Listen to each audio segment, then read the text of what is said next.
Hello नमस्कार। आज जो क्राफ्ट टी मु बनैबा को जाउची सेटा मो पई बहुत स्पेशल ता आपण किछि समय परे जानि बाजिबे।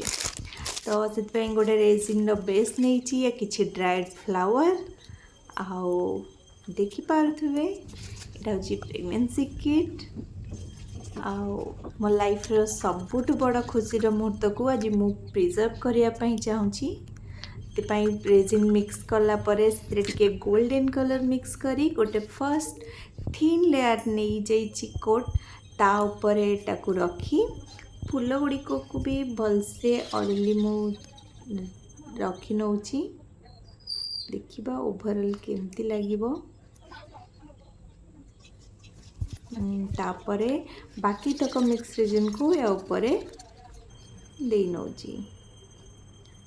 फर्स्ट टिके प्रॉब्लम होता तो रेजिन टा दे देथली कलर रे जो डेट मेंशन होता टिके फेड हवा को लगी से पुणी मत आउ थे टिके सेट करने को पड़ता। तो ये देखिपे 7 ରୁ 8 घंटा मुझे छाड़ देथली पूरा ड्राई हो जाइए आटा केते सुंदर बढ़िया से बाहरी भी जाउची।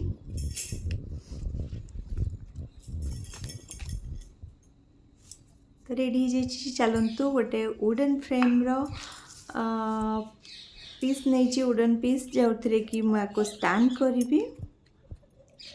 तो से भी टिके रेजिन मिक्स करी से होल देदेबा जहाँद्वारा कि आमर ये रेजिन किटा फिक्स होके रहिबो।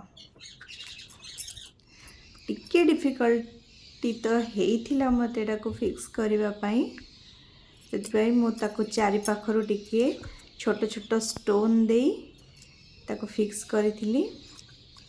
आपण भी जदि चाहूँगी आपणकर लाइफ रो छोट छोट खुशी को प्रिजर्व करिया पई ताले निश्चय करंतु। लाइफ लॉन्ग आपणकर मेमोरी रहिबो। केमती लागिला आपनको निश्चय जणेबे। रहिली नमस्कार।